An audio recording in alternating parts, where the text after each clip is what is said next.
Well, look what I found. This beautiful altar made of seashells and birds' feathers and twigs and rocks reminds me of Artemis. She is fueled by nature. So Artemis must have come by here for this last few days and built this sanctuary for herself and for others to enjoy, and to remind us that Artemis within is really important. She's very independent, adventurous. She's an activist. So she wants people to remember and to help work for the justice of all creatures, great and small. Now, if Artemis lives within you, you probably are very quick to punish wrongdoing.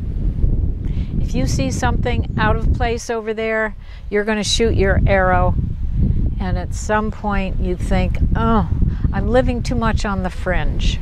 I've got my priorities, but they're not getting me exactly what I want in life. So I'm going to start making amends. I'm going to be a little bit more humble, to be able to join a group once in a while. Because Artemis, when she's on, she's a great team member. So get out there and enjoy life, girls.